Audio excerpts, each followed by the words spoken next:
You're good. Okay, now I'm good. So I'm going to call the Pasco Consolidated Justice Information Board meeting to order. And as a matter of first order of this is that since the governor changed the requirements for holding public meetings, we do need a quorum present in person. We can still hold the meeting virtual. So for this meeting, we're going to run it as a workshop where we're going to get updates from the various agencies. There are two items that were up for vote on the agenda. Item number 4, the approval of the minutes from September 11th, 2020, and also an approval of the bylaws, which is item number 5, will be postponed for the next meeting. So we will hold those two items for the next meeting. We'll receive updates from the agencies on the other items. So with that said, we will stand for the invocation, pledge, and the roll call. So if we would all please.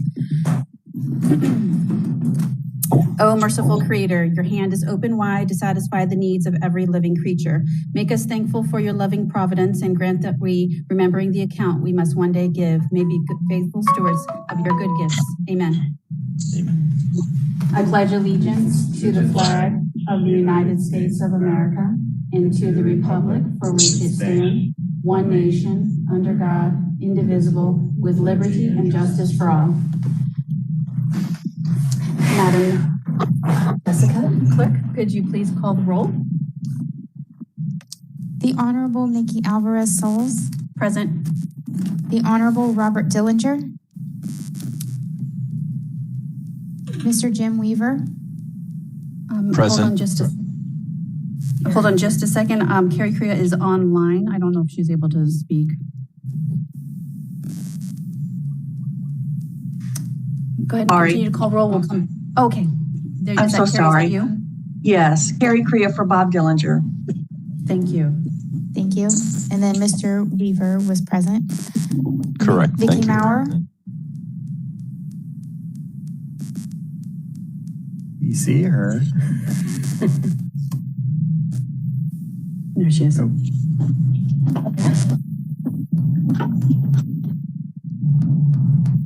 Ms. Vicky Maurer. Here. Miss Melissa Fuller. Captain Eric Seltzer. Here. Mr. Chris Dudley. Here. Chief Kim Bogart. Would anybody be representing me? Because I have a Len Madison and I don't. Len is with us. Okay. Yeah, and I don't see anybody that's from that office. Mm-hmm. Thank you. Mr. Jeffrey Steinsnyder. Here. All right, thank you very much. We will see if we have public comments. Is anybody at the kiosk? No? Is anybody at the kiosk, the public kiosk? There is no kiosk. Thank you.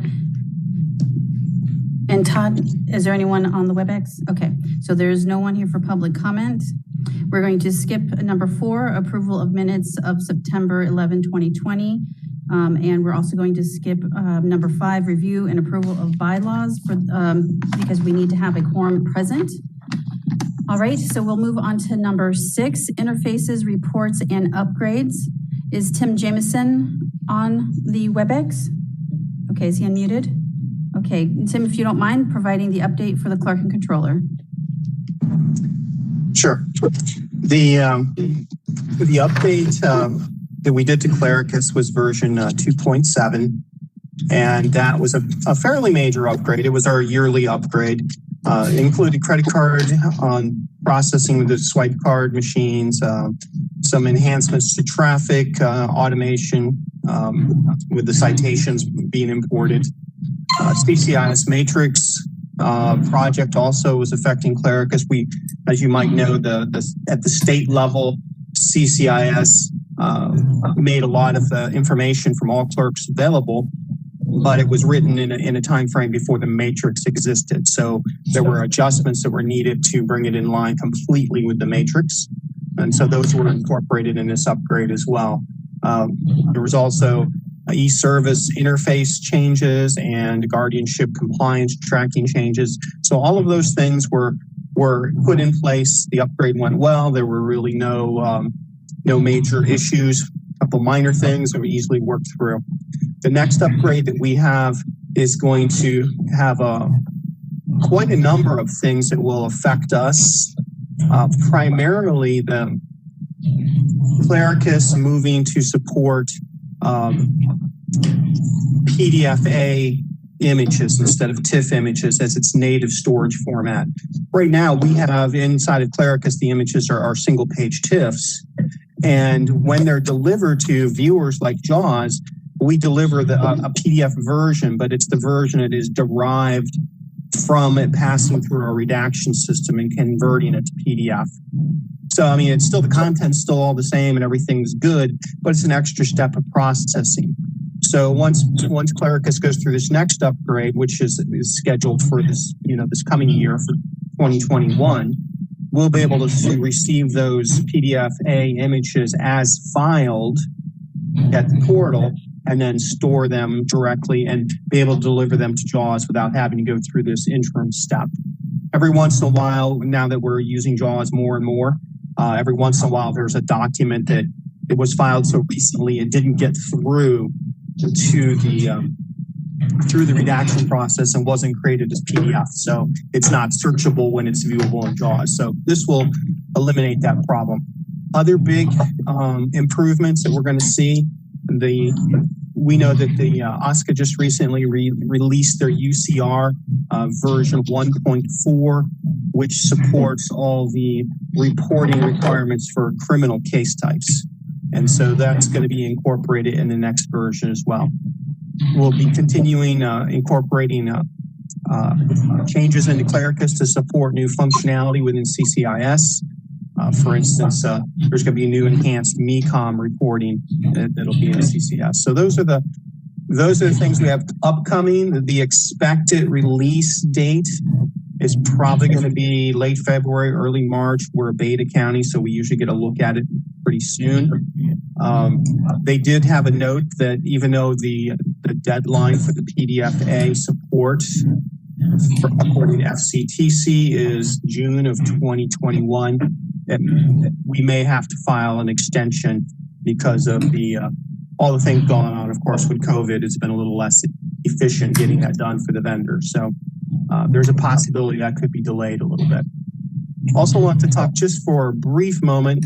I think everyone is aware of we're us and Pinellas, 6th Circuit. We're pilot counties in the criminal justice data transparency. So we are doing a lot of work to make sure that the data that's in Clericus, clerk data in particular, we're focused on.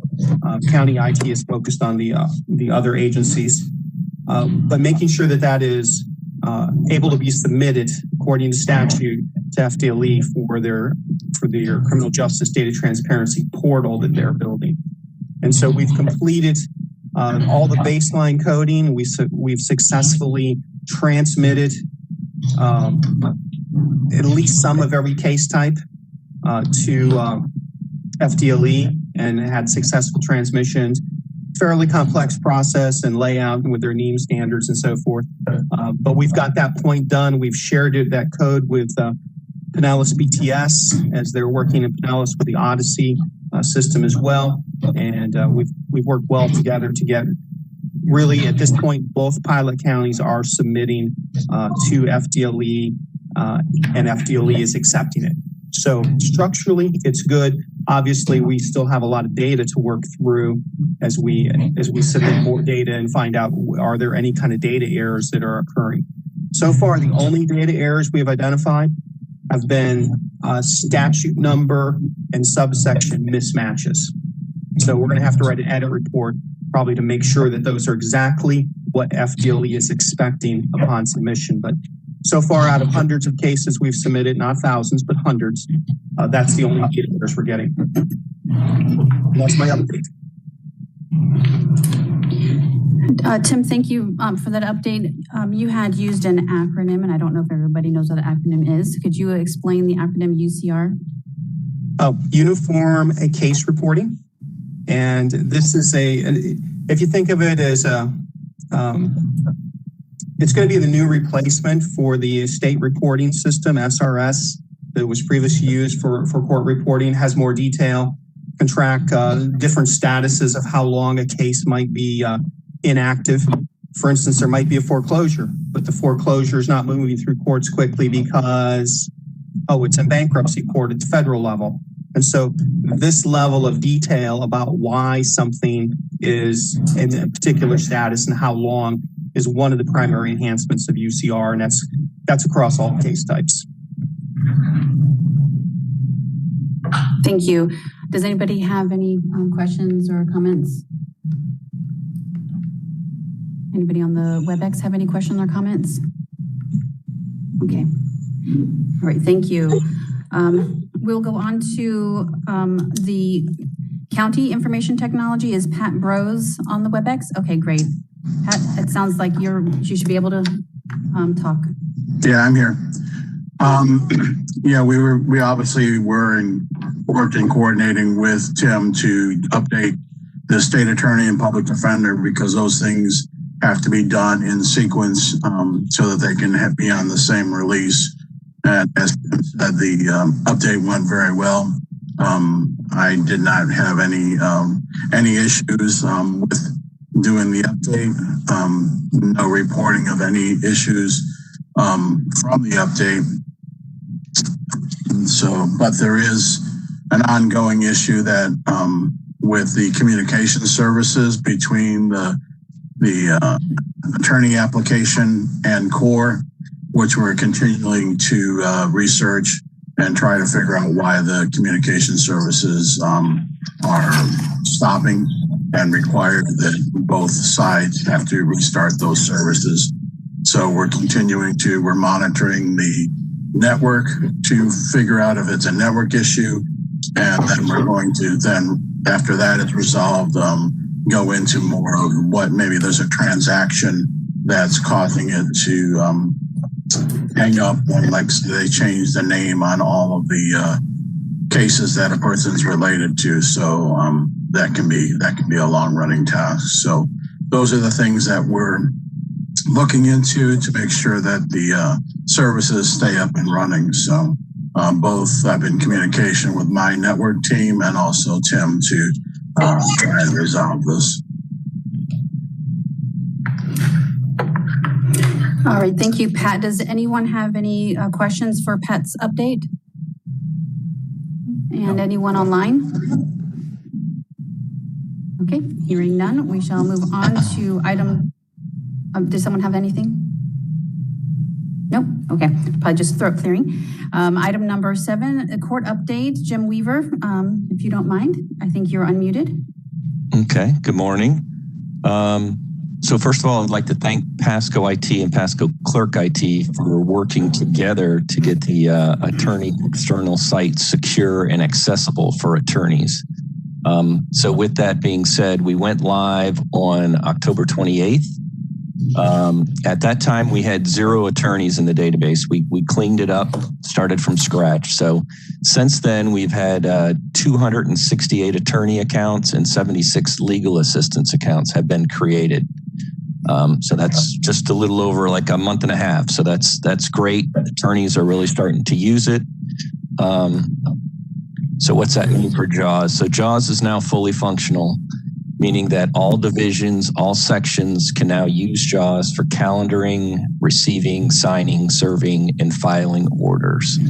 So we have the state attorney, we have the PD, we have outside attorney, we have the clerk's office, all able to have accounts and upload orders and whatnot for judges. So just to give you a little background, in 2019, we had a little under 1,500 orders signed by judges. In 2020, so far, with a month to go, we had over 9,000 orders signed. So we're vastly improving there, which is great. So currently, we have 2 projects that are going on side by side. We have we're enhancing the workflow for JAWS in probate so that we can remove the Lexis File and Serve system. And we're also working, Pasco IT and Pinellas IT programmers are working together to rewrite the Silverlight code that is currently in JAWS.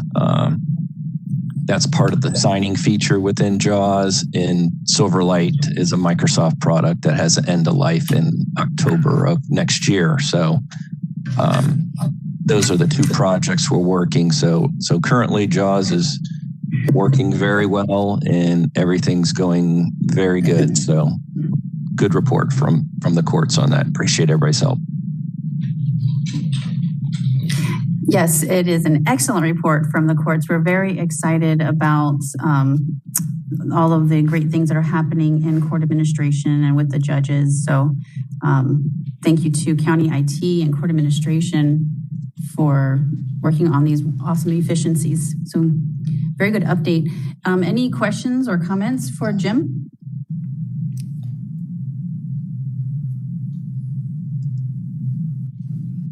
All right. Jim, also, how did you say there was over 9,000 orders signed in JAWS? Yes, so far in 2020, with a month ago. I know that's what I want to say, within a month. So we should be over. We should make it over 10,000. They're doing over 1,000 a month for the last 4 or 5 months now. Is that combined Pasco and Pinellas? Is that or just Pasco? That is only Pasco. Wow, that's very impressive. So I wanted to make sure we reiterated that for the record. Very good. All right. Okay, so we'll move on to item number 8, e-filing update. We're from the state attorney, Vicki. Oh, Vicki, we cannot hear you. I don't know if she's unmuted on our end. That was me. Sorry, I apologize. Okay. We don't have much to report. I believe the county is going to submit for the purchase order before the Board of County Commissioners in January. Civitech was able to come in within budget for our enhancements, which include a big enhancement for the e-filing. And unfortunately, they will probably not even start working on it until the end of next year, though. They had several commitments that will take them, according to Michelle, probably through November. Okay. But we're moving along. Okay. Thank you, Vicki. Thank you, Ms. Maurer, for that update. Any questions or comments? No? All right. Well, great. All right. So then we will move forward to item 9. And this is just the Justice Partner Agency updates. So Vicki, since you just last left off, we're starting with you. So I don't know if you have any other comments of what is being worked on with the State Attorney's Office that you would like to update us on. No, I don't have anything. We're just moving along. Okay. All right. Very good. Thank you. We'll go to the Public Defender, Ms. Crea. Hi, the public defender has no updates either. Okay. Thank you. You're and welcome. How about thank you. How about the Pasco Sheriff's Office, Captain Seltzer? No updates at this time. What? You have no updates from the Sheriff's Office? All right. So court administration, Jim, is there any other further updates you would like to provide? Yes. So, of course, the chief judge is monitoring the COVID, and Pasco did go over 10% last week, I believe. So he is pulling back jury trials now as part of that. Hopefully things will go back down and we won't have to go back to phase 1. But so that's where we're at there. I don't know if there's any other. I think everything else is pretty much status quo, but I did wanted to bring that up. And Mr. Weaver, my understanding that those trials have been pulled back through, at this time, January 4th. Is that still accurate? I'm not sure of the actual date of when they're stopped, but that's probably sounds accurate. Okay. And I know that date could probably change. Yes. All right, very good. I'm sorry, anything else, Mr. Weaver? No, ma'am, that's all. Thank you. Thank you. All right, so we have the Department of Corrections, Probation and Parole. Mr. Dudley, do you have an update for us? Good morning, everybody. At the current time, I have no update. However, we are looking forward to 2021. We are all looking forward to the new year, getting this year behind us. Thank you. All right, so we do not have a representative from the Newport Richey Police Department here or the Department of Juvenile Justice.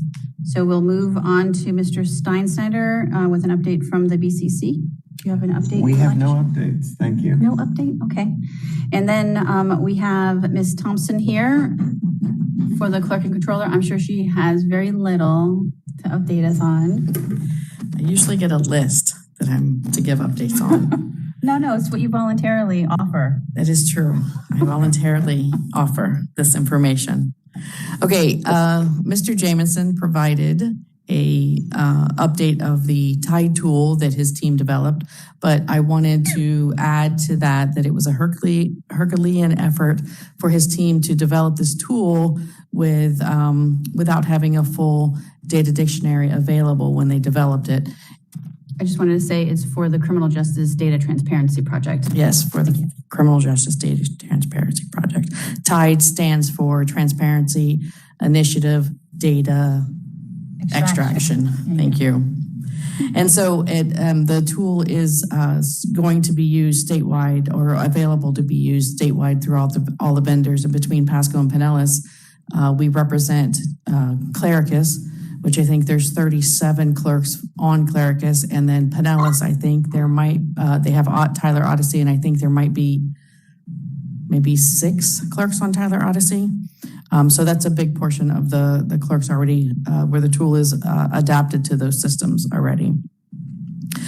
And speaking of Clericus, I wanted to update the group that we have successfully added the small claims mediators to give them access to Clericus so that they can perform their role for the court of doing the mediation process.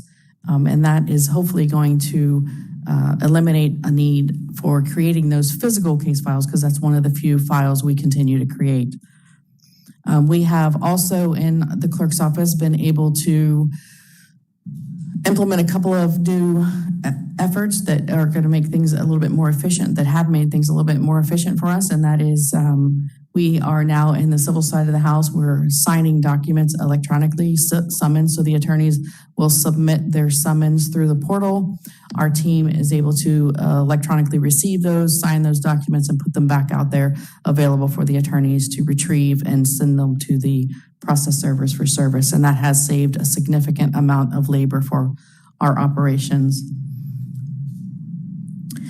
In the criminal side of the house, we have implemented an online payment option for criminal case types that has expanded it. Previously, we were only able to accept payments for traffic tickets and child support online. Now we're able to do traffic tickets, child support, felony, misdemeanor, criminal traffic payments all online. So that has been a successful endeavor, and we have received several tens of thousands of dollars at this point. We did have our Operation Greenlight event in November. It was November 18th through the 20th. And we had, I'll give you a couple of statistics for that. There was 145 cases paid in full during that 3-day event, 120 cases added to a payment plan. We had 4 reinstatements, but we made 185 cases eligible to be reinstated, driver's license eligible to be reinstated, and we collected over $46,000 during that 3-day event for those cases. So it was a very successful event. We are going to have another one in the spring. I believe it's at the end of March, beginning of April. We'll be having another Operation Greenland event. And that, Madam Clerk, is my update. Thank you. I just wanted to make a comment on the TIDE tool. It's a tool that was developed pursuant to FDLE's requirements for the NEAM standards, which was, I don't understand it 100% but my IT director explains it in layman's terms to me, and it is an extremely difficult code to write, very complex, but they created this that now will be a tool used in clerk's offices throughout the entire state. And Pinellas is utilizing the tool. Kim had, Ms. Thompson had made the comment that they've adapted it to Odyssey, but they also are utilizing it within all the other justice partners that have the reporting requirements. So it is being adapted for their sheriff, their state attorney, and their public defender as well to be able to transmit the data. So if that's anything that any of our justice partners are interested in, we can certainly share the tool, the data extraction tool, with your offices. And that's what I just wanted to make that comment on the TIDE tool. So thank you. Thank you. Any other comments or questions for Ms. Thompson? Yes, I'd like to mention grand jury. This is Vicki. Yes, go ahead, Ms. Maurer. Kudos to the clerk's office. I'm just now getting information on how successful the selection was, and that was in no small part to the clerk coordinating it. I'm sure that it was a nightmare. It's been a nightmare this morning, and I'm just now hearing about how successful it was. So great job. Yes, it was a great team effort between our offices to get everything running smoothly and the planning for it. So with the sheriff's office, state attorneys, the courts, it was a good effort to plan to make sure it was successful. Yeah, Ms. Maurer, thank you for those comments. We greatly appreciate them. We've been watching jury turnout, like on the Pettit jury, for, when did we reinstate those? It seems like since September. Yeah, I think it was in September. And what we found out is that our turnout ratio, because we are concerned about, are we going to have enough jury to meet the demand, that the jury turnout ratio has stayed the same as pre-COVID, which was great.